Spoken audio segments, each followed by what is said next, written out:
and welcome to the Science Fiction and Fantasy Factory. I'm your host, Mookie Spitz, and I'm delighted to have on the factory floor today Mr. Peter Gribble.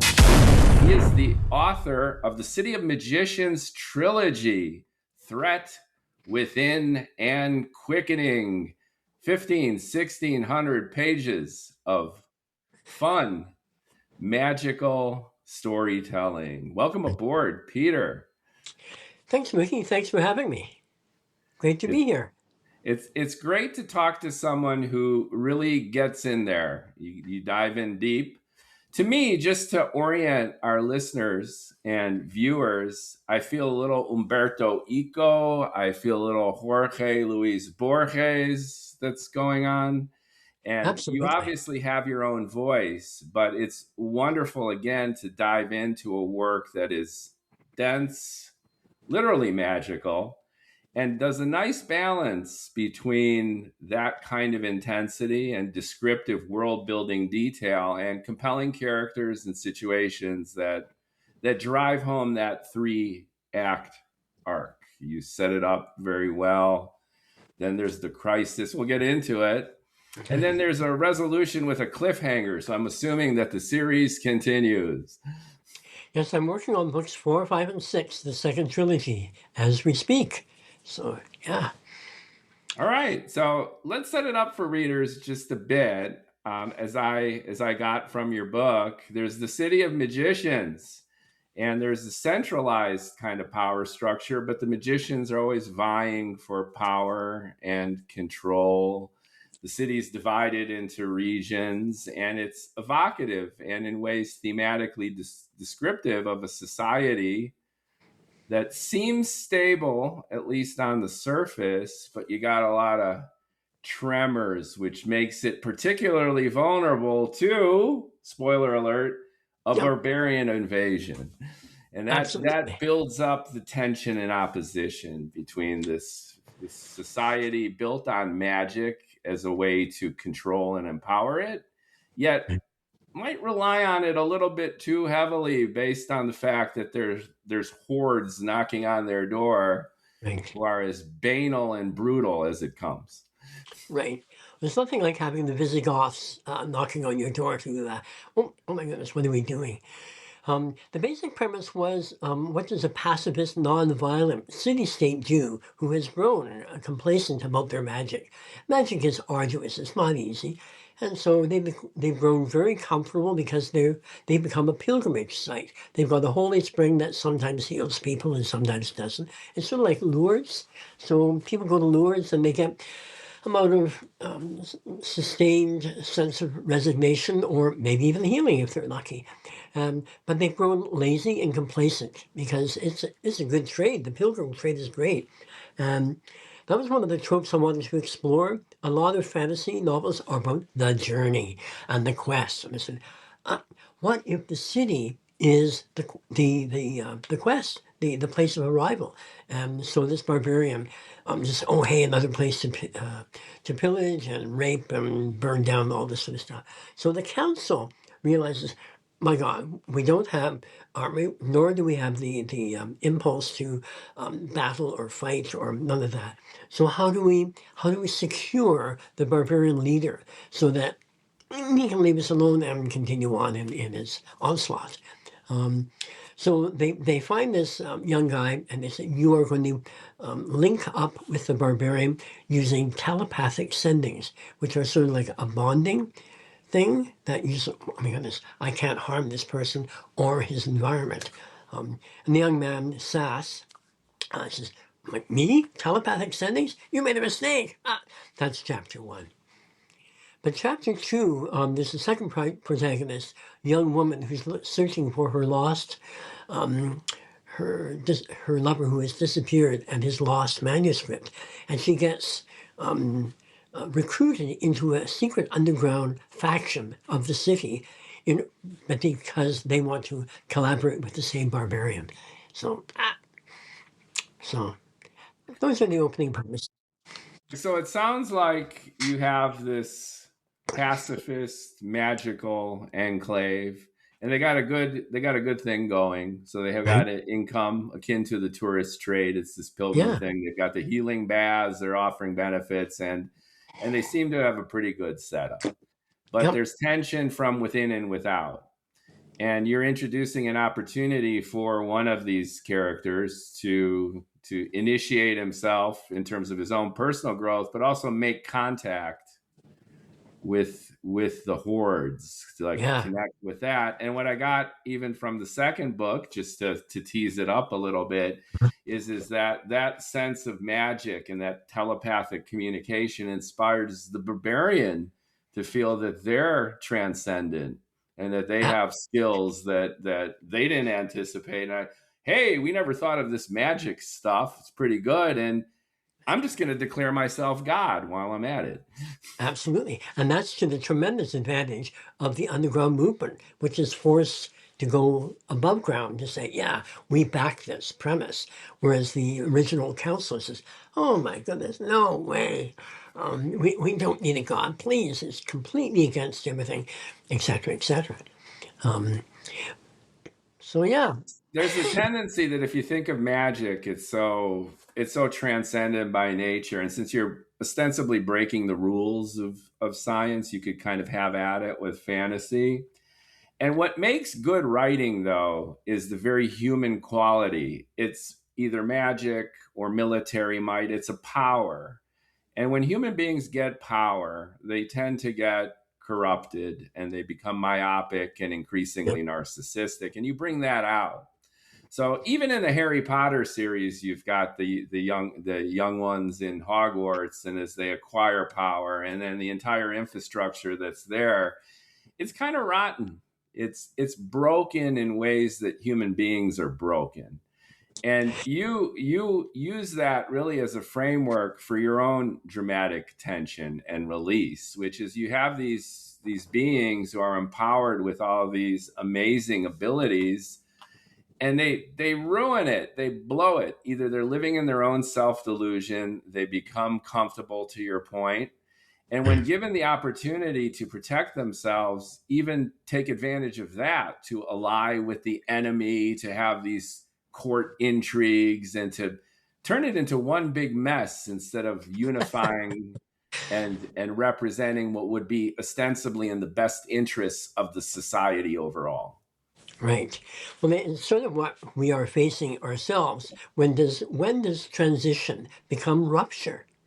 And the interesting thing about the challenges that SAS is facing are very similar. I did not crib on this. Harry Potter himself finds his integrity becomes stronger as he faces mounting challenges to it. And Dumbledore is his lovely mentor that just says, oh, okay, we have to decide what is right and what is easy. And so, oops, oh, hey, never thought of it that way. So Sass himself, who discovers that he's been very badly manipulated into this role, realizes I still have to keep going. I'm a citizen. My citizenship is important, and so he has to sort of raise himself and keep going. While on the other hand, you have Laudia, who has been seduced into this organization, realizes she can't do this, and she has to hide her integrity and protect it so that no one sees it, and barely herself, because says, oh no, I have to do it this way, and so bit by bit, and they're thrown together in book two. Because Purdu, the barbarian invader, realizes, yeah, I know there are two factions. One's going after my heart, the other one's going after my ambitions. Okay, clear the field. This is what I want. It's just like, whoops. So everyone gets a little bit of what they want, and yet a lot of things go sideways. Yeah, and what goes sideways is the dissolution of the order within the city and compromising their ability to defend themselves, because you have these internal contradictions, conflicts, and fissures, which just makes them all more vulnerable. Yep. And I like that. And back to Harry Potter, you point at those weaknesses and that sense of personal growth, but this book is not for kids. This is not young adult. No. No. This is for very mature readers who love to read and who love an immersive, sprawling epic with tons of descriptions, internal states, its own language and Oh yeah. vocabulary that's Yep. there. And once again, if you're into diving into a world, not just passively reading in between your doom scrolling, but I think your work here is old school in the sense of a big, sprawling, almost encyclopedic fantasy narrative, akin Yeah. to Lord of the Rings in its breadth, that Well, that'll provide entertainment. this is the map. In book 3, each book has a slightly different map, but I had to draw the map for my own clarity, so that when Sass leaves the house every morning, does he go down the same streets? Oh, he turns left here, goes straight there, and so I have to be very clear with myself, so there are no everything is internally correct, God willing. But the same thing with the languages, because they don't write normally. They have sort of like this is some of my.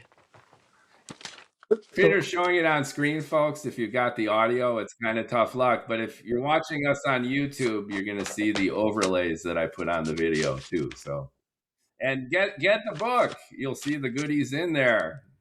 And now we've got his own notebook here, which is yep, super cool. That's nice. Yeah. So you have created a world, and as the yep, world creator, you not only did your homework, but you were thoroughly immersed into all the nooks and crannies and yeah. details. Well, it's interesting how sometimes when you're working on this, stories will suggest themselves. It's like Ursula Le Guin in her development of Earthsea. She did not have the story until she started drawing the map. And with Mm. every island she drew, the story just went boom, it bloomed. And so I thought that was a really interesting process. And Tolkien said the same thing, but he had to do that because he was sort of a linguist. He said he couldn't develop things unless he had a name.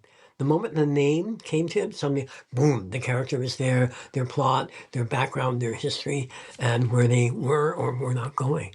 So The it, power God gave to Noah to name all the animals, right? So when you do that, and similarly, characters tell your story for you. So yes, so I'm an author also, and I know that I'm onto something good when I'm a mere receptacle or channel for my absolutely. characters to play out their own adventures. And great drama works that way too, where we've created the world, we've created the characters, but then like a game of chess with rules and a boundary and a board, you just set them loose, and the dynamic interplay between the characters and their goals, the obstacles that are in their way, organically rush together with conflict to create an emergent drama that you as an author are often surprised by. And that to me is the greatest joy of the creative process in Oh yeah, fiction. it's fascinating when that happens. As you Yeah. say, the analogy of playing chess, but yeah, as a writer, you're working more or less alone, and yet you're playing chess, but you're not entirely aware of the person who's on the other side of the board. And you say, oh, well, that piece just moved. Oh, I had one point in book 1 where Sass has found out some really, really rather bad news, and he's going to go home and mope. And moping is a terrible thing to subject a reader to. So I thought, where's this going? So he comes home, and out of the blue, I was not prepared for this. A voice comes from above and says, "Sass, come up to have your meal in my rooms today." And it's his aunt who runs the household. And she, oh my goodness, where did this come from? But when, as you say, when those things happen, you pay attention and you write them down. And suddenly, that whole chapter came into a wonderful perspective, wrote itself like a charm, and just, oh my goodness, this was a lot better than I had planned. And she became a very integral person in the whole trilogy. Writers tend to be thinking creatures. We're thinking about the plot, we're thinking about characters, we're thinking about the world, but thought is the enemy of flow. And Yes. flow is where the real rubber hits the road for creativity and engagement. And that's what readers are sensitive to, Yeah. which is a narrative that has that kind of underlying energy. And when you let your thoughts wander and you open yourself up to that creative engine, akin to dreaming, when we dream every night, we dream what we want to dream, but our dreams surprise us because they're coming Yes. from someplace else. And if your writing is like a dream, then you know you're onto something because you're surprising even yourself. And if you're surprised as the creator, you could rest assured that your reader is going to be surprised and delighted also. Yes. Yeah. So the thing, I used to keep a dream diary. I keep a pad beside my pillow. This is a pad I carry with me even when I go out. This one is number 35 for City of the Magicians. And so I used to keep a dream diary. And the moment I wake up, write down the things that you remember. But it's very interesting to see sometimes common symbols or situations that run through your dreams. So yeah, Absolutely. I mean, there is something to be said about the Jungian view of archetypes and instinct and dream yeah, interpretation. And there yeah, are common themes, and writing it down right after you awaken is important because our conscious and unconscious minds are battling it out. So our unconscious mind rules the roost while we're snoozing. And then the conscious mind wrestles for control because there's a lion over here that I got to run from, and there's something yummy over there that I need to run to. So get away from that dream world, focus on reality, and right. we've grown into and evolved into this duality. So if you don't capture that dream quickly, right when you wake, your conscious mind, air quote, reality is going to supersede and short circuit the knowledge and the insights that you can get. And when you're writing, it's that same kind of battle that goes on as you're actually creating, which is your two sides are duking it out. And I've just found that if your conscious mind does some of the setup and the lifting and the prep, then you can open yourself up to that unconscious, deep creativity and let it loose, and then kind of meet in the middle to balance the If you order with the chaos. if you become friendly with the so-called unconscious, you realize it's actually very conscious. It just doesn't have a voice, Yeah, and that's you 100% correct. It's always there. It never goes yeah. away. And so this is one of the philosophies in the City of Magicians. They understand this somewhat, and they call it the silent body. So if you pay attention to the silent body, oh, it's your promptings and those little instincts, those little movements, those thrusts, those pushes. And bit by bit, that's why on the website, petergribble.com, Yeah, links below, everybody. I'll have the link to your website and to get your books and all the goodies down there. it opens up with Welcome to the City of the Magicians, where the magic is the same as yours. So it's that day to day thing that we notice it every once in a while when we say, "Oh, I'm going to cross the street and go down this way." And say, "Oh my God!" Then you met someone. You say, "Oh, I haven't seen you for years or whatever." But you have to step back and realize what were those breadcrumbs that I was following that made me cross the street, turn left instead of turn right in order to meet this person. And so that you're beginning, so in the City of Magicians, as we must ourselves begin to recognize the sense that we are far more aware than our conscious mind thinks we are. And as we begin to open up as writers, as day-to-day people, realize, my goodness, I'm doing things with a far greater cognitive intent than I'm aware of. So bit by bit, City Magicians, the citizens are very slowly, as they face crisis, mounting crises. My goodness, there's something going on here. And Sass, at the very end of the day, I don't want to. I'm just saying that the last chapter in book three explodes a great deal, and he is becoming aware that there's an underpinning of cognitive sentience to reality, to existence itself, that is pulling, that is dragging the city towards a destiny it has already chosen. That's very, very cool. So the Yeah. hidden becomes revealed, and this almost pantheistic energy or force becomes increasingly manifest Oh yeah. to play things out. And the analog to our world is obvious in the sense that, to your point, the unconscious never goes away. When we Mhm. really look at our own lives, what we do, there's so much that we think is beneath the surface, but if we just give it a chance to articulate and express itself, and if we could understand it better consciously, it'll make our own lives better because it reconciles a lot of the dualities that we otherwise would face. Yep. So it brings us a lucidity to our daily awareness, as if you can practice it, which I have, is really hard for some people, me included, to bring a lucidity into your sleeping life, into your dreams. But every once in a while, when you realize, oh my goodness, this does not make sense, I must be dreaming. And when you begin to wake, it's astonishing how you feel, but it's difficult to maintain that state of lucidity. You get excited and you wake. Just like, oh, rats. The doors of perception aren't always open because we Yep, would be overwhelmed by it. right, So there's these natural filters that we've acquired either through evolution or other mechanisms where we literally filter out most of the energy that's around us. We just can't handle it. And right. we also prioritize it based on pragmatic expedience and even survival. Oh yeah, So we're accustomed to living in these very narrow bands of reality. You could say that reality is like the dashboard of a radio almost.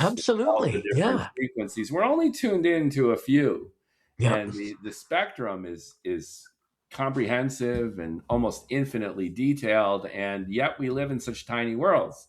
yep, And what you're illustrating with the book is that yeah, more frequencies are there. yep. Sometimes external forces force us to explore those, and then we come to question everything.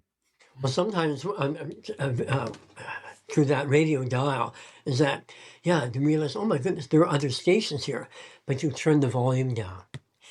So the thing is to crank it up, just say, oh my goodness, wow, this is amazing. Yeah, So to allow some of the subtler ones to kind of bounce up. And then you do yeah, your own Fourier analysis, which is trying to sort out the different frequencies to make sense of them and discover the connections between them, because ultimately it's a singular voice if we just pay enough attention to it. yeah. The orchestra of me. How did you go from I believe I was looking at your bio, you were writing about gardening, is that right? You were Oh, yep. I've done writing gardening columns is a really good exercise. You've got a word count and you've got a deadline, and then, oh my God, I'm running out of time. And so I did that for about 11 years for two separate journals. I love gardening. I worked in the garden industry at a very major garden center You have here a in lot of Michigan. good oxygen. Yeah, yeah, yeah. And so I saw the things that were becoming popular, saw the range of plants that was developing over a 25-year period. Um, like coleuses. Coleuses were fairly standard. You saw them on your grandmother's windowsill. And now they become incredibly variable and variegated, all that sort of stuff. So each month, I had to write something different, which was easy when I was in the industry. But it's still sometimes, as I say, but having a deadline and a word count is a very, very good writing exercise. Um, So my question is, I mean, in ways it makes sense, deadline, word count, and you have an almost Aristotelian taxonomy view of nature, right? You're oh yeah, cataloging and you're sharing and you're very detail oriented. yeah, How'd you yeah. go from that to the sprawling 1600 page trilogy about magic and barbarians and self awareness? Well, it started with something that had bothered me since the age of 9. I was very fortunate. I lived in France for 3.5 years. My father had been transferred and worked in NATO, and my brother and I went to a French international school south of Paris in a place called Fontainebleau, and so it was for international. So it was for NATO kids and diplomatic corps kids. So we had German, French, Belgian, English, blah, blah, blah.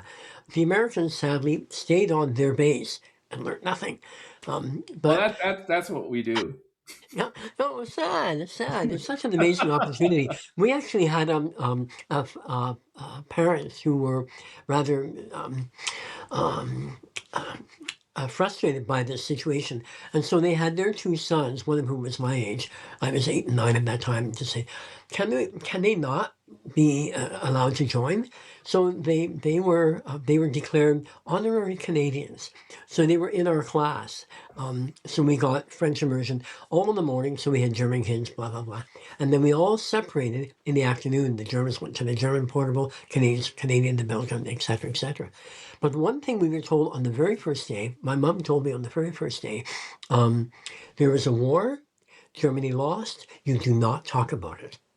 It sounds like a Faulty Towers episode. Do Oh, you know Faulty absolutely. Towers? Yeah, Like, Basil, don't don't mention the mention war. the war. And Right. by the end, he's goose stepping through the dining Absolutely. room. When we knew nothing, because of this stricture, it was basically diplomatic courtesy. But the German kids were a very interesting bunch. They were quite self-isolating, and I don't think I've ever seen a more depressed group of people. They lived with their shame, and they did not make friends very easily unless you were very bright or there was some degree of sympathy. Do you really think it was historical and cultural at that point? The sense of Absolutely. societal shame? That's very interesting Absolutely. because obviously the German government has bent over backwards to remember, especially the Holocaust. And Oh, you don't go to a German city without a Holocaust memorial, sometimes like in the middle of the city. This is the exact opposite, by the way, of the Japanese, who have been history deniers oh, and have rewritten. There was never the invasion of China, let alone the rape of Nanking. That never oh my happened. goodness. It Yep. never happened. It's not in any Japanese history book. So the Germans have taken the opposite approach, and I find it fascinating from your direct recollection that there's a sense of societal shame, pretty Yep. much. But it was a shame that was not, or at least at our age level, was not discussed. And so the curious thing, there were, so the nice thing about Europe is that you can get in the car and you can drive through 5 countries in a day. We actually did that once. And 10 But, languages, and oh, encounter 10 languages. oh yeah, yeah, yeah. Um, but the second year we were there, my parents had clearly lost people during the war, and so they wanted to see the Normandy memorial sites that are there, the D-Day landings and all this sort of stuff. Um, so the only thing we were told driving into Normandy was Hitler was a bad man. So, oh, okay, never heard of him, didn't know what it was all about, and so we toured the grounds and we saw the bombed out shelters and we climbed down into the beaches there and saw where the landings were and all. And then we saw the graves. That utterly shocked me. Tens of thousands of little white crosses going to the horizon. And my mom was trying to exercise my faulty math skills. How old was this one and when he died, standing in front of various crosses? And they all were dying in their late teens, their early 20s, that sort of stuff. 1940, 1941, 42, 43, 44. And then she said, how old was this one? And I thought, Mummy, the numbers are wrong. This guy had been born in 1880 something and died in 1918. And, and then she said, that's because he died in the First World War. I was flabbergasted into silence. There were two wars in the same place? And then when we got in the car and we drove off to the Vimy Ridge, which is very important for Canada. Canada lost like 30,000 men in a matter of a week or two, several weeks. And I refused to get out of the car. And there was something in me that said, enough. This is so wrong. And it was something in me woke that day. And it, and so my parents decided, okay, leave him in the car. He's going through a sulk. But I felt this incredible sense of vindication. I knew I was right. But I didn't know entirely why. So this whole notion of war is wasteful. When we got back to Canada years later, I studied pacifism and Mahatma Gandhi's nonviolent, non-cooperation, and Dr. Martin Luther King's approach, who was also inspired by Gandhi. And I thought, okay, this is an approach. I have provisional sympathy for pacifism, and because it's provisional because it's strange that they believe in nonviolence, and yet both of these incredibly important men died by assassination. So what is wrong with this picture? But then you take a look at, say, the Velvet Revolution in Czechoslovakia at that point, and it was successful. But the timing was amazing. It was nonviolent. They were successful, but it was only because the communist Soviet Union, they were in a stage of collapse and decline. And so timing is important. But then it's very interesting how when you explore historically the decline and fall of this, that, the other Roman Empire, or France when the Nazis poured in, that sort of stuff. What there are oddly universal things that are happening here, and so I'm very interested in history. The curious thing, I came across a very interesting quote that I'd not seen before by Hegel, and he wrote, "The one thing that we learn from history is that we do not learn from history." I thought, ooh, Ironic wow, coming from Hegel because he had this teleological view of the inevitability of yes, history's ascent toward the absolute. So coming from him, that's a little bit ironic, right? yeah. But that made me think that, okay, since there is a universality to the decline of Rome, the various histories of battles and this, that, the other, factions vying for each other, it would indicate that our basic premises need a big overhaul.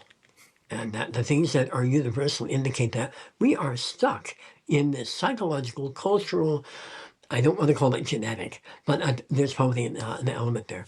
We have to wake up, move on, and revisit because all of our systems are inherently brilliant and beautiful that they are. Everything from religion to science, spirituality, it is inadequate as it stands.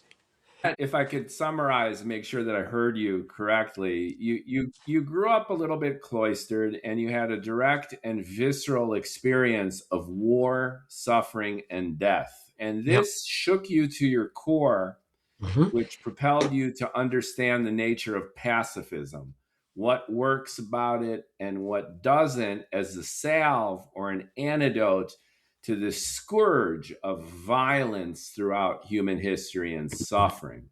Hmm. And you got to a point, I believe, and here I'm leading the witness a Okay. little Yeah. Yeah. bit, That's that okay. you cannot just believe in the precepts of pacifism devoid of context, that you can't just be a hippie smoking some weed and thinking peace and love and togetherness, because the world is real, the Hmm. world is savage and unfair, and human beings have this natural tendency of mucking things up because of our own selfishness. So the construct that you've created in City of Magicians addresses all of these themes, which is Yes. you have a society that ostensibly used the power of magic to create a pacifist, non warlike, more or less egalitarian society. And yet, even though they built it with this in mind, they have internal and external conflicts which force them to reevaluate some of those principles and Mhm. play them out in a way where they gain a better understanding of themselves, of what can make a just society, and ultimately the nature of reality itself, as you were alluding to. Is that more or less where Peter Oh Gribble yeah. is coming from? Absolutely. And that's why the second trilogy, books 4, 5, and 6, the ante is upped very severely. And yeah, they have to realize that their own approach has been inadequate. And how do they address this? Um, it goes back to that wonderful line in the movie, The Third Man, based on Graham Greene's amazing novel by the same name. Um, He was and a it's great where, writer, by the way. People have oh almost my forgotten about goodness. him. Oh, he's stunning. He's stunning. But Orson Welles has this wonderful line, which he claims he wrote it. He says, um, "Oh, like the man said, 30 years under the Borgias, they had rape, pillage, warfare, torture, and yet they also had Leonardo da Vinci, and they produced Michelangelo and the Renaissance. So, hey." Um, So, Isn't there some beauty in that? And you make it come to life in your writing, which is, peace and love doesn't necessarily make for a good story. hmm. And maybe it doesn't make for a very interesting humanity either. That this built in duality of light and dark, of yin and yang, play itself out personally, historically, culturally, politically. And it's in that seething cauldron of that kind of conflict that we have this lived experience that we can share, that's good, bad, and ugly, and it's beautiful in its own kind of way from that macro perspective. It's an amazing human pageant, going back to the Bard and Shakespeare, that deceit, lies, sneaking around, sadness, love are the engine of great drama and great human experience. And then there's also that other quote: "What a work is man! How noble in this, that, the other." Because with all the dark stuff, there's also these things that come to the fore, and like going back to Harry Potter, that he becomes great under tremendous stresses, and yet there's also this lovely sense of humor that threads through that series. Um, and there's a little bit of humor running through City of the Magicians as well. But Sass finds that as he develops and as he matures, his insights and his awareness deepens. And he realizes, oh, yeah, this is important. Nonviolence. The curious thing about the word nonviolence, we do not have a word. It doesn't even exist in Sanskrit. The ahimsa is the Sanskrit word for nonviolence. It means not violence. Why is there not a word that indicates the strength is the true power and sustainer? We need to find a word that can encompass those nobler features that we sort of aspire to, despite the distractions of power, fame, glory, whatever your susceptibility is. But to be alert to your susceptibilities and put them to one side and realize, oh, are there good things in this? Oh, this will enhance the inherent integrity that I'm trying to keep alive. And to your point, sometimes that focus on nonviolence or peace can lead to destruction. Historically, people often cite Chamberlain's role after World War One to appease Hitler. Yep. So there were already early signs, Alsace-Lorraine, Czechoslovakia. There Yeah. was a slow buildup and an Yep. acquiescence, ostensibly to avoid war. Absolutely. Chamberlain had lived through the horrors of World War One, and the last thing that he wanted to precipitate was a redux of that nightmare, and that's exactly what happened. I have a piece of paper, his most famous line that Herr Hitler has signed, and it proved to be nothing. Nothing. And It was appeasement, which yep. precipitated. If historians now are fairly convinced that if France and Britain had pushed back earlier, drawn a Mm-hmm. line, and Mm-hmm. maybe even had a military intervention when Nazism was nascent, then all of history, we'd be in the multiverse right now. World War II Yeah. might even have been skirted.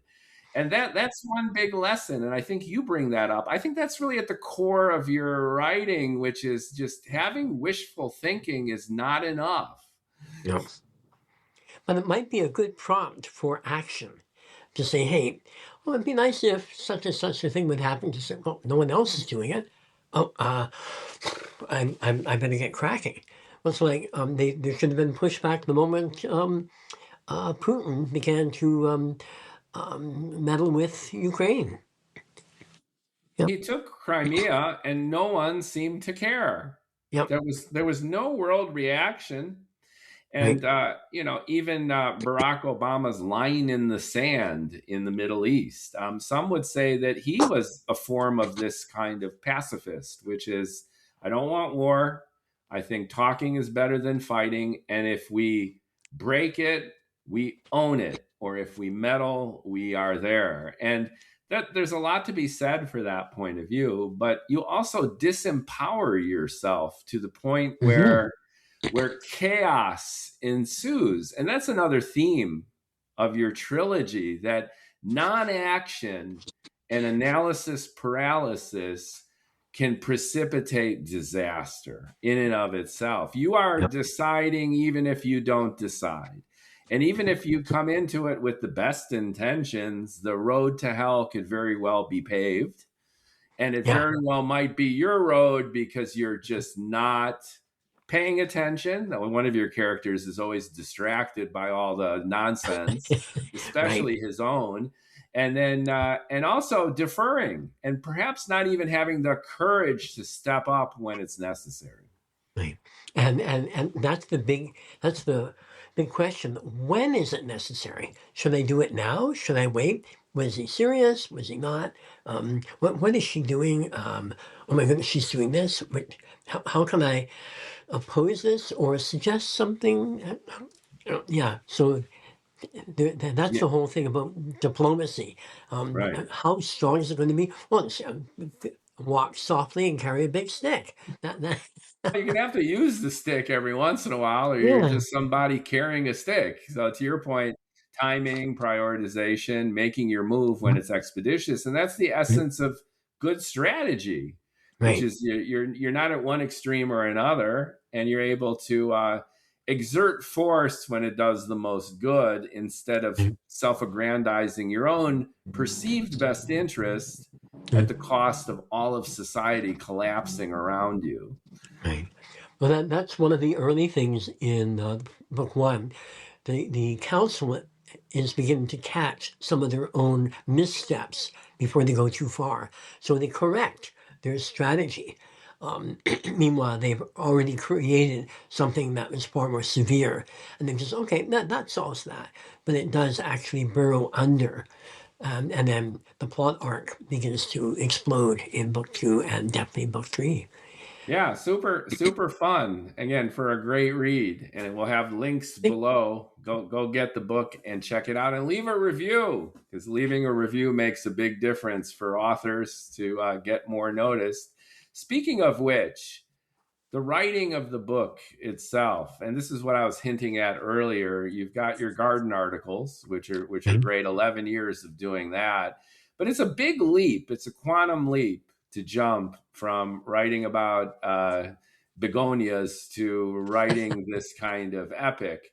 How did you learn to write a book? I know that for me personally, it was quite a curve and quite a jump to make from shorter pieces, whether plays, even screenplays, Mhm. to blog posts, to short stories, even a novella, to a sprawling 1,600 page trilogy with the next three already in the works. How did you make that jump?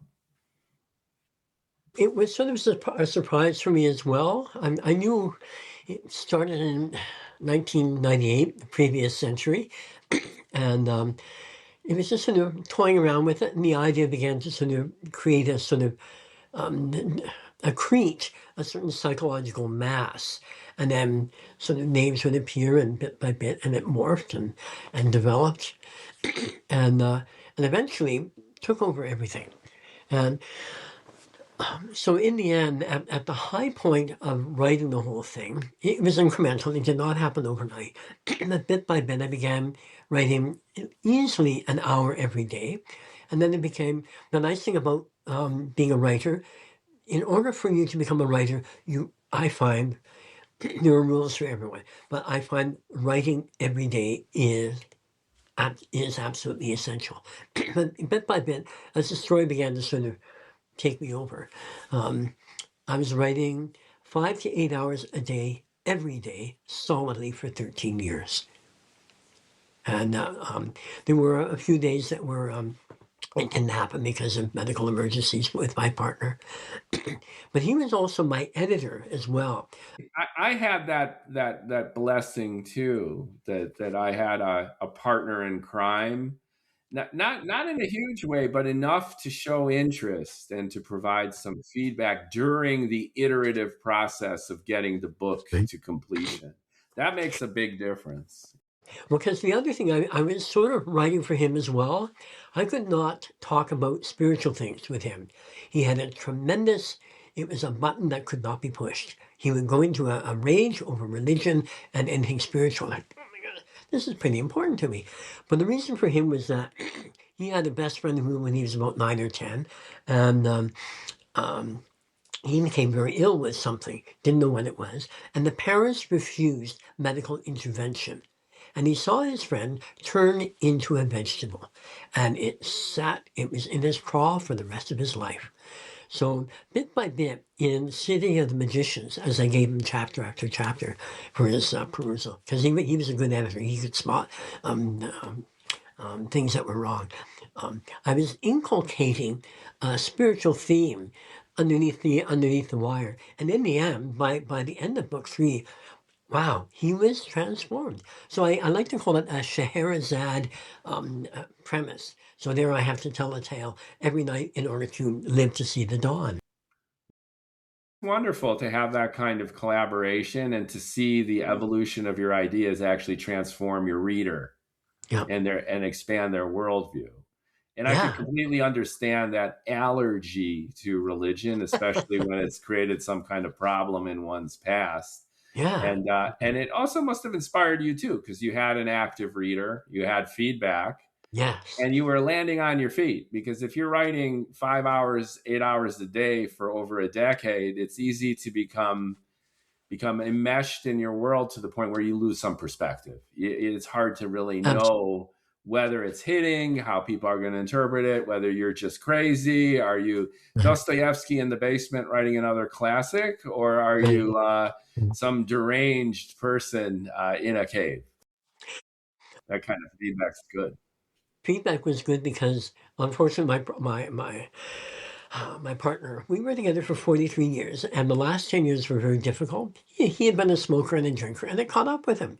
So he quintuple bypass, followed 8 months later by a stroke, and I was the principal caregiver. And so, under those circumstances, you can only put one foot in front of the other. There's no time to cry. What does he need? Oh, he needs a glass of water. Oh, he needs to go to the bathroom. Whatever. And so it was a very interesting, as you say, framework. It allows you to be sane and yet obsessive at the same time. That's fascinating. People forget that writing is a lived experience. Hmm. Everything from, I don't know if you wrote by hand or typed, but I get tremendous satisfaction from the physical act of writing. It's Oh, deeply yeah. immersive, it's Yep. meditative. And even just, I had colleagues in an agency where I was working, and they Mhm. used to joke and make fun of me that they could hear me typing from across the building because Wow. I hit hard. It's a physical act of striking, and I do it blind in like 90 words a minute. But it's Wow. Good stuff. I'm attacking the keyboard with this physical physical intensity. Is this a typewriter or a Yeah. laptop? Wow. It's a keyboard for a computer, so I'm Oh, just banging away on it. William James, the brother of Henry oh, James, yes. Yes. he's one of the fathers of the pragmatist philosophical movement Yeah. and the founding daddies of psychology too, American psychology. And he used to describe that internal states are very much linked to behavioral expression. So for Mhm. example, if you're contemplative and thinking about something, you rub your chin like this, Mm. and then your A, a, brow a, a beard helps. Yes, yeah, you can kind of rub it, get some Yep. static. And then Yep. if you're thinking about something, your brow furrows. And he drew this link between these internal and external states. And I think that's what you're getting at too with regard to what's going on around you while you're writing. Mm-hmm. And it's a lived experience. So now we have artificial intelligence just using matrix mathematics to cobble together what other people have already written, Right. right? And Mm. there's zero there's zero Hmm. Right. physicality, there's zero self-awareness, there's no consciousness. It's a mechanical recobbling and reconstitution of lived experience. So I think you bring up some great points about what's great writing, and that's living it. It's not just doing it 5 hours a day, 8 hours a day. Do it every day, but take in everything that's going on around you, and let that passion come out, and it shows on the page. Well, the other thing about good writing, when you see it, when you read it, it's the elements of surprise, which is why some mystery writers are so good at. You're reading along, just oh my god, and something has happened in the plot arc that just wakes you up. Just say, I never saw that coming. And Yeah. there's a wonderful story. I've had a chance to talk with Manette Walters, who was a very important British. I bet she's still alive. And so we talked about how characters will tell you things. And she said, "Oh yes, I was working under a deadline. I had to submit the manuscript in like 6 weeks or whatever it was, and I was writing the trial scene, and I knew who had killed, done all the murders, and so click, click, click, click. And suddenly, in the trial scene, the character rises in front of her and says, 'You got it wrong. I didn't do it.'" And she's like, "Oh my God." And so the book absolutely froze. And you say, "Oh my God, I've got a deadline." And so she had to reread everything she had written. And so she went click, click, click. Yeah, yeah, yeah. Okay, fine, fine. There's this, that's. And then so you, oh my God. And all the clues were already there. And so her subconscious mind had, or so I don't really like to call it subconscious, her writer's mind had seeded all the little clues for her to rediscover and then rewrite the finish. She made her deadline, but she never had been so surprised to have a character basically tell her, "Go back and rewrite it." If she's Yeah, still kicking, I'd love to have her on the podcast too. Send her an yeah, email. But that's a great story, and yeah. it's something that I can relate to as well. Oh Where, yeah, as we were talking about before, you got to let the story tell itself, and let it go. And I had a character who was a minor blip in the right, narrative right. erupt to become a complete parallel track in my book, where it's almost like Oh, she insisted on playing a much more significant role, and it absolutely. just exponentially improved the book because Yep, she gave counterpoint to my anti-hero yeah, from the beginning to the end. So she almost told me, like, I'm not playing this little, non-player character role here. I'm a part of this, and right. you're not going to stop until I am. And then I had to rewrite scenes, and I Oh changed yeah, a bunch of the narrative to appease her. yeah. To, And yet to there's a corollary to this. There's a lovely story about J.K. Rowling writing the Harry Potter series, where Hermione wanted her own chapter. So she wrote this whole chapter. Hermione is quite neurotic in a way, very intelligent, incredibly bright, very ambitious to prove herself that she's more than a muggle born. And then she wrote the chapter, and then J.K. Rowling read the thing and just said, and then she pushed delete. And Hermione needed to have a say, and then fine. You've had your say, now let's get on with the plot. I thought that was a very interesting point of view, but by this point, I think she was at her at the height of her powers, and she knew when to push delete. But I thought that was a very interesting contrast to, say, Manette Walters, who would just say, "Oh my God, I've got to rewrite this." it's a battle between you and your Yeah, characters, yeah, and even though she deleted that Hermione chapter, yeah, it no doubt influenced and likely made better a lot of the yeah, other prose that went into that same novel, and maybe other novels. yeah, There's yeah, there's there's a there's a lot going on that's hidden, and then yeah, what finally makes it to the page. I don't know. Here you are, right? It's yeah. sometimes a surprise not only to your readers but to you Well, as the writer. I did do something similar when I had an ending for book three, and it was rather tepid, and loose ends were being wrapped up and stuff. And so my little voice said, "Okay, now that you've written that, write this instead." And I went into a blaze I was incandescent with the creative urge, and I wrote for 10 solid hours, and it was just expansive and magnificent, and I just thought, oh, I couldn't believe what was coming off the page. It's the last chapter of book 3 was it opened up the portal to writing books 4, 5, and 6, which I had not envisaged. But when I gave it to my partner Robert, he said, "Oh my goodness, don't change a word." And I didn't. But it forced me to go back to books 1 and 2 and parts of 3 in order to not quite rewrite, but it had to be rejiggered and re-edited so that it was seamless. But that took an additional 5 years. I totally can relate to the feeling when my novel came together. It was May of last year, Oh, nice. and Okay. it finally coalesced. And I'm no exaggeration. It became 18 hours a day, where that's all I Yeah. did. I Wow. I Wow. ate what I had to eat to sustain myself. I excreted just to maintain equilibrium, and I Right. snuck in some sleep. And how much coffee did you go A through? lot, a lot of coffee. But that complete immersion was what brought Mhm. it to fruition. Yeah. I had years of thinking about it, just like you relate. Right. I remember walking a partner's dog, and the characters were talking to me, and the settings were coming Exactly. Yeah. together. I took Yeah. notes. I Good. wrote a short story that I posted that was the seed of the idea, and it was germinating.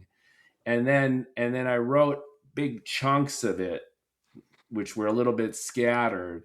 And Right. April, May is when literally it just all it had to get done. It had Isn't to it get amazing? done in Yeah. this manic, immersive, agile sprint of 100% commitment.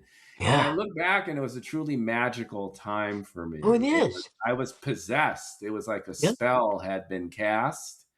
I was living, breathing, dreaming the book, and Yep. it enabled me to see it in its entirety and know where there were missing pieces and draw Right. through lines Right. and just see it for all of what it came to be. And it was a beautiful time. It Oh, was the yeah. toughest things I've done, and yet it was so satisfying. It was magical. Yeah, oh, exactly. This is where we wake in this really interesting way. Our consciousness is larger when we're in this state. Reminds me of Dickens when he was writing A Christmas Carol. He went nuts. He was laughing and crying. He was so um, um, effervescent with creativity. And people just, oh my goodness. And the spirits of Christmas past, present, Christmas past, present, and future. And they just electrified him. And so clearly, so have you been, and I have been, and other people who get into the creative arts. When something clicks, and suddenly you're larger than you were a moment ago. So you're possessed. Yeah. You're possessed. And in a sense, we court the muse. And now the Grecian muse, as you know, is a bunch of sisters, and they represent the Yep. different creative arts: poetry, drama. They each own one of these specialties. And Right. it's a big family, all the daughters of Zeus, right? I If I think it was remember. nine muses. Or, Nine, yeah, yeah. yeah, nine, and they each specialize, and they're all the daughters of Zeus. And Right. but we tend to lump them into one general muse, Right. and we liken this to that creative energy. And what I personalize it, and I further anthropomorphize it in the sense of having to court her. So she is very fickle and very picky, Mhm. and she just operates on her own agenda. So you can work very hard at your craft for Right. years Right. and feel like you're just treading water. She's Yep. not making herself available, or she's not reciprocating your affections. Right. And there comes a moment where she's in it to win it with you. And Yes. that's when you got to put the pedal to the metal. You go all in the poker game, and Yep. you commit because you don't know how long it's going to last. It could be for Right. another few moments, it could be for another few years. Right. And remember, she is fickle. She's going to bless you for a while, and then she might, court others. And I know that personally that's happened because I've been blessed with her acquiescence, if you will, and her flooding me, opening up the gates of creativity, and Nice. then me hitting that gas, knowing that I was blessed in that way. Well, you're hitting the gas, but she filled the tank. Yes, exactly. You gotta work. You're always Yep. you're gonna work hard, but But but I think what you were saying earlier, I went through this as well, that there's this whole period of gestation and patience. yeah, that prep work is very significant. Hmm. You're building that Yeah. energy, and when it finally the floodgates open, it's just so incredibly Oh satisfying. yeah, it's an amazing high. It's an Yep. amazing high to get it all out there, and then once Yeah. you get it all out there, you got published. I have a lot of listeners and viewers who are indie authors themselves. So some folks want to publish their own book. Other people have books published. They have their oeuvre. But like all Right. writers, we all struggle for attention in this attention economy, getting noticed, getting readership, connecting with audiences who would really like us had they only known about us. Right. How did you take it to the next level? You had your manuscript for Threat. Right. What was the process by which you got it out into the world? Well, I tried, of course, looking for a literary agent. There's a lovely book that comes out every year around September called um, the 2026 Literary Guide to no, the Guide to Literary Agents. And Yes, I I went remember getting that decades ago. It's been coming right out every year. every year. Oh my Killing goodness. forests. Killing forests, yes, exactly. Um, and I spent 5 years writing query letters, each one of them different. That's another excellent exercise. You can only write a page, and you have to follow the instructions exactly. Otherwise, onto the slush pile. And so I did that for five. You're a greater man than me.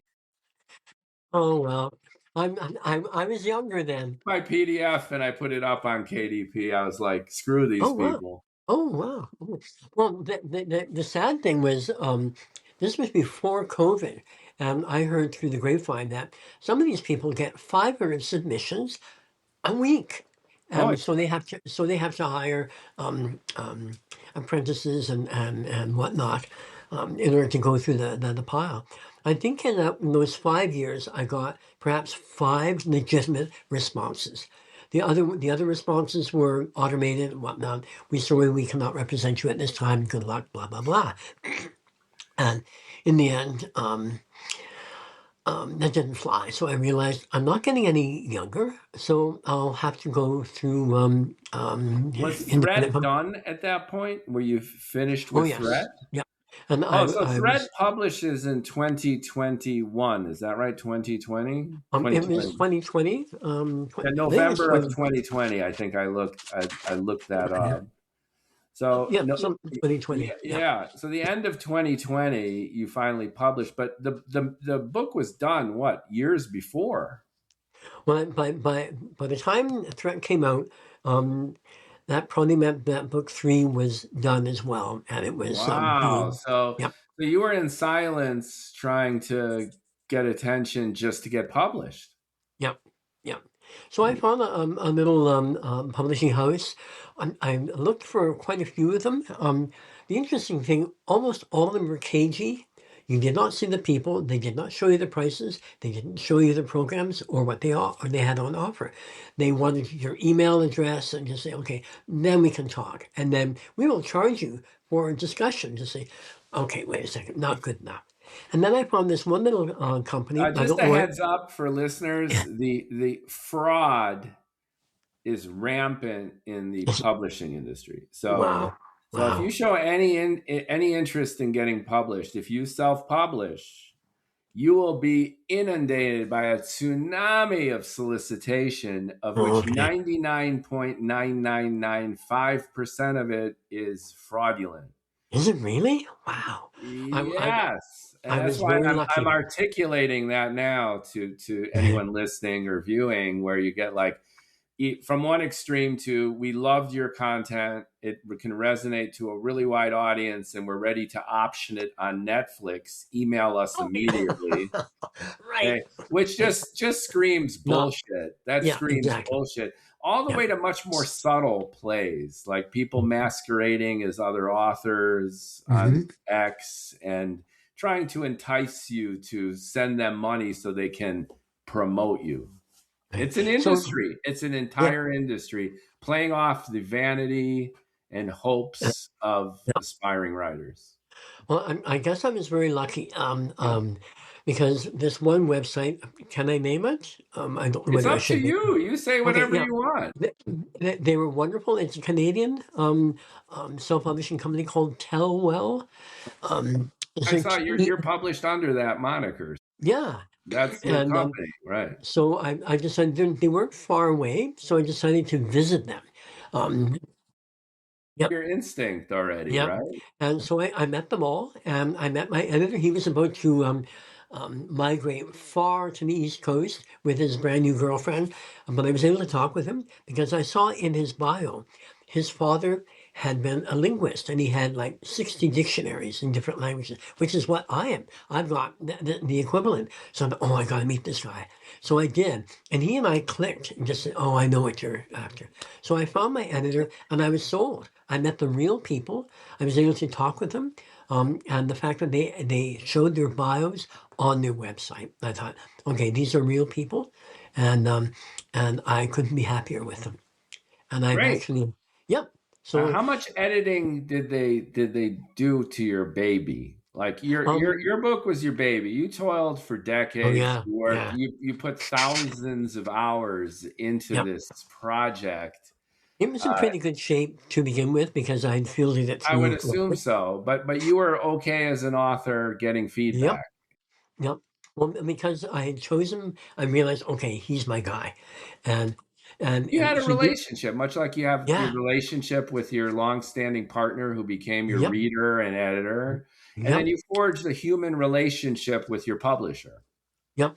And so in the end, he recognized the quality of it, which was very gratifying.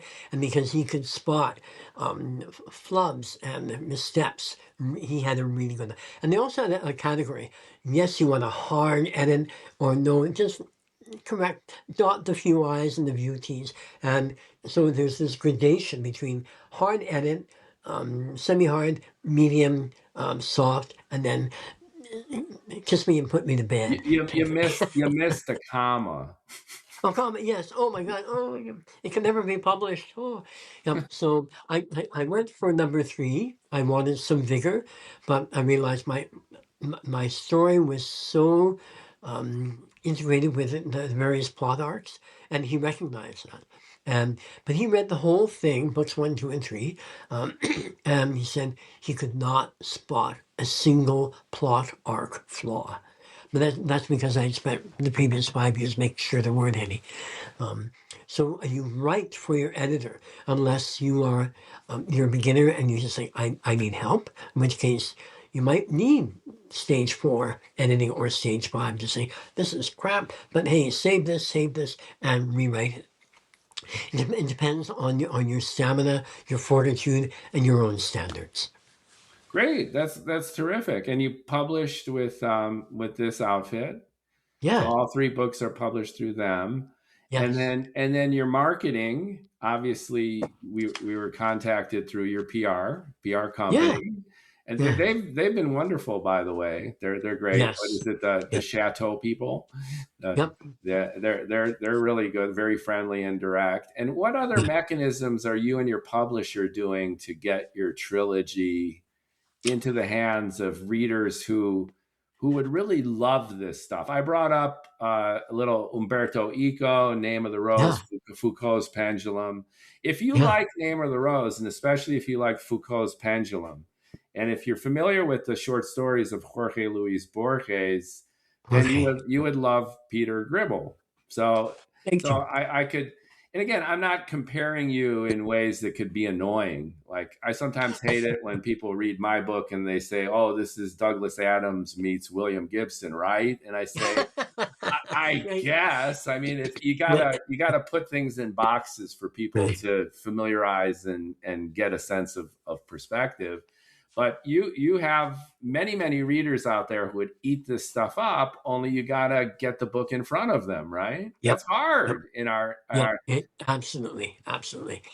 I'm slowly learning how to defend work with social media. It's something I'm really very bad at. So I do have an Instagram account that I very rarely approach.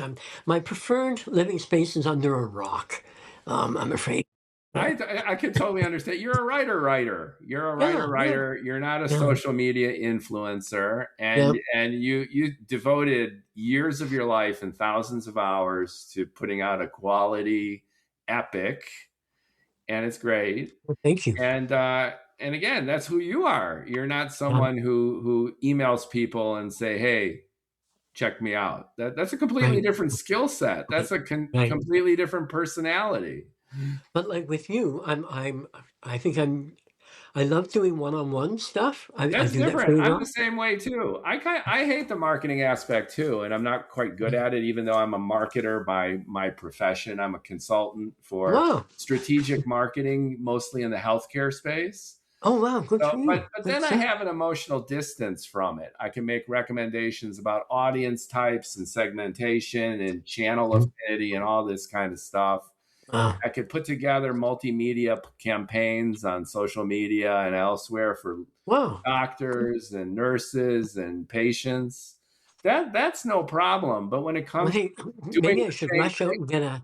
doing the same I, thing for my book, I'm kind of like, oh, it's like that's no fun. I just want to be the writer.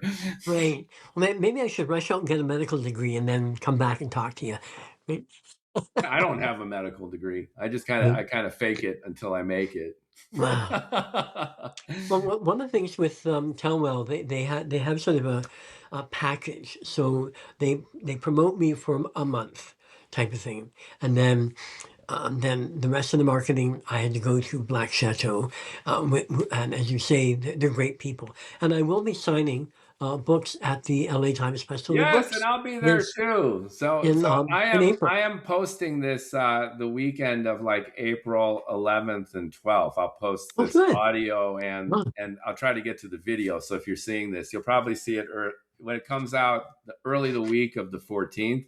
The Yeah. following weekend, April 18th and 19th, is the Yep. LA Festival of Books, which Yep. is a gargantuan conference. You have Massive. Yeah. thousands of authors and people flowing in and out, and people set up booths, and your outfit Black Chateau is going to have a booth, right? Yep. It's one. I think it's 153 in the gold zone, right in the center of UCLA. Great. And I'm going to be there too with a gaggle of science fiction writers. Oh, Ingrid I'm Moon, Greg Sorber, and Blake and Sherry Shimshock are yeah, indie science fiction authors, and we're going to be fantastic. there too. So you Yeah. can swing by the LA Oh, Festival of Books, folks. If you are definitely. watching, you can see Yeah. Peter with the Black Chateau, folks. I'll come by and I'll come visit you guys too. Okay. I'm Yeah. signing on Sunday from 10 until noon. All right, I'll be floating around because we got all these writers packed into a booth, and we're going to be covering for each other. Perfect. I'm going to visit you too.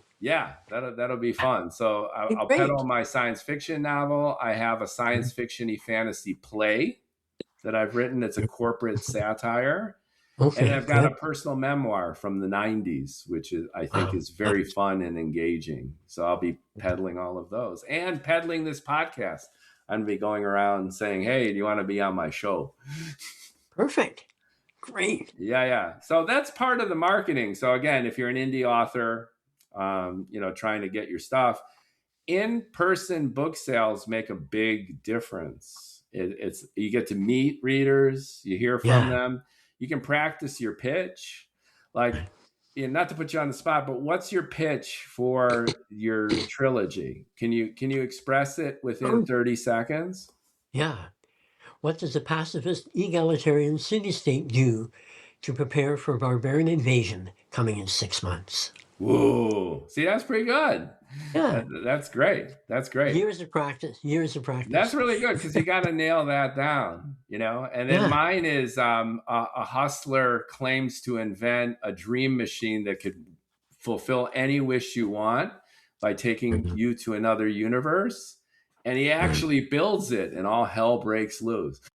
So Aha. that's one of them. Kind of fun. Nice. There's a Nice. multiverse, and he promises to take you to a universe where it's exactly the same as this universe, except your wish is true.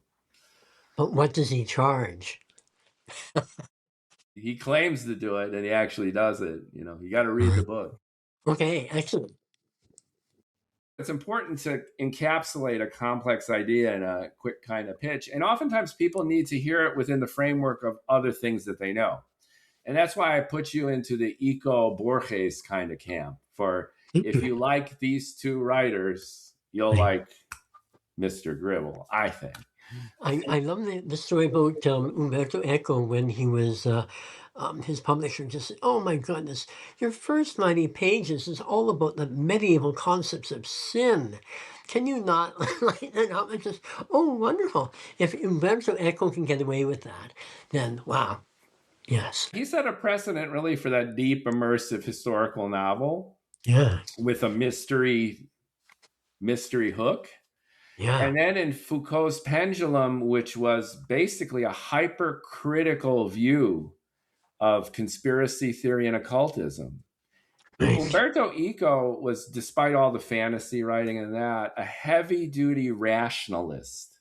Yes, He despised the occult and he despised conspiracy theory and felt it was fake news, that it was destroying intellectualism and society at its core. So Foucault's Pendulum is a gargantuan parody of bullshit writing, bullshit science, occultism, and all this stuff. And he created such a construct. Ironically, the writing about these topics was so compelling and convincing that I think it had the opposite effect.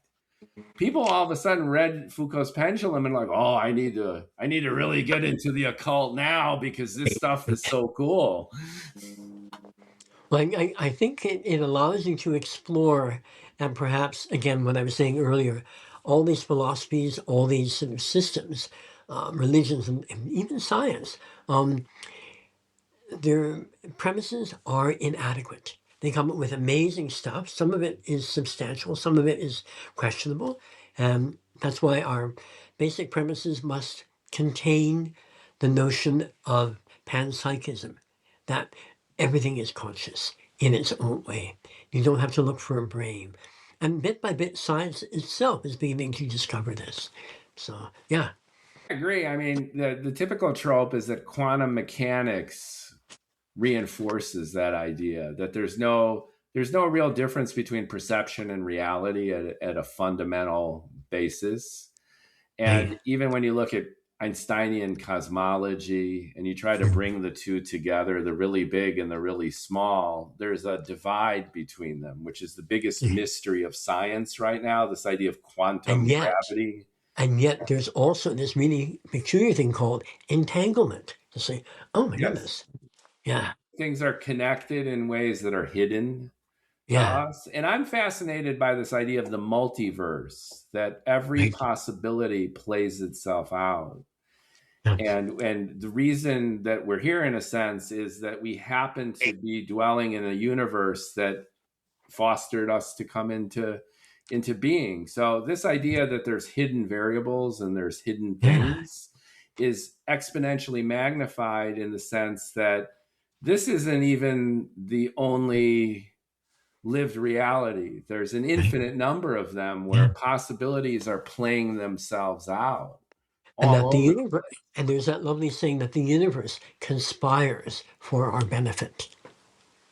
Yes. When you keep rolling the dice and you just roll one where we happen to be, then that Right. empowers us with the ability to tweak it and to change it and to Yeah. make it hopefully a better place if we just Yeah. overcome our own limitations, our own selfishness, narcissism, Yeah. insistence that what's in front of our eyes is all that's there, even and especially if you're a magician in the city of magicians, and you have more power than you think. Reminds me of that line in The Little Prince, where he is told, um, "Oh, the heart sees better than the eyes." And I just thought, "Ooh, nice one." Like, That's a good yeah, one. That's another book that was all over the place.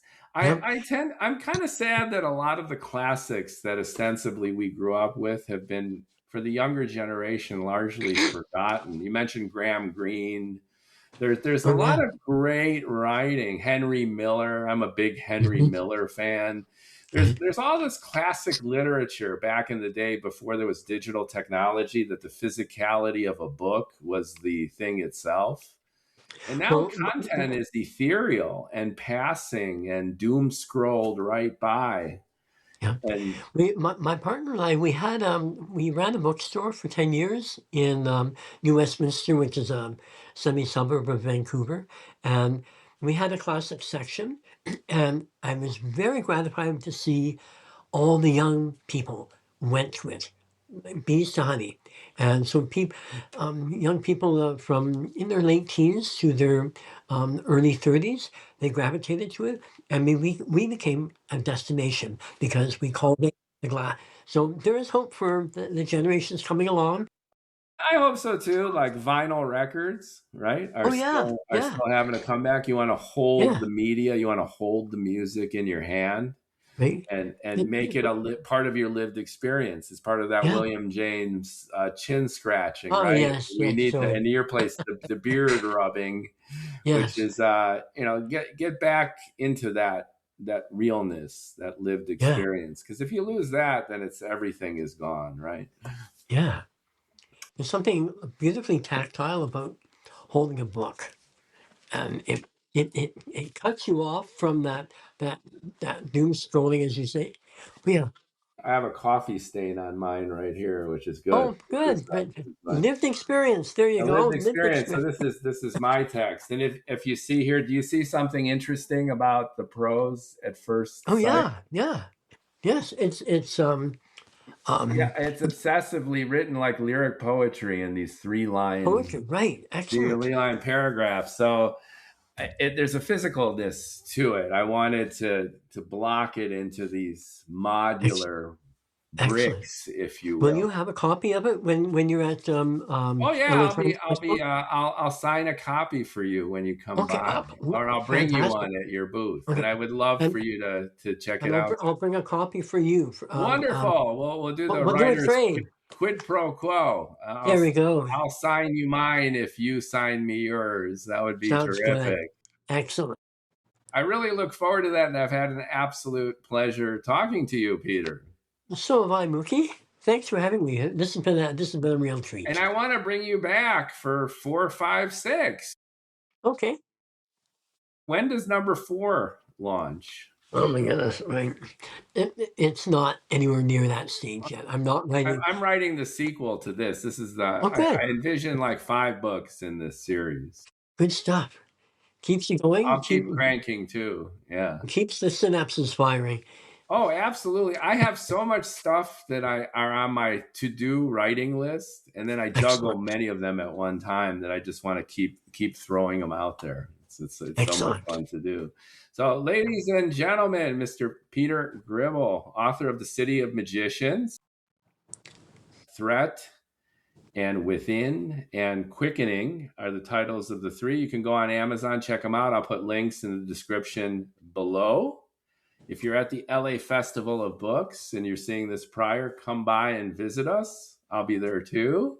And like, comment, share, subscribe, all those great things. And keep doing what you're doing. It's great to talk to writers who give it their all, dive in, and create a world as compelling, evocative, and thematically relevant for our times as your good stuff. Thank you so much. Thanks, Mookie. Happy writing.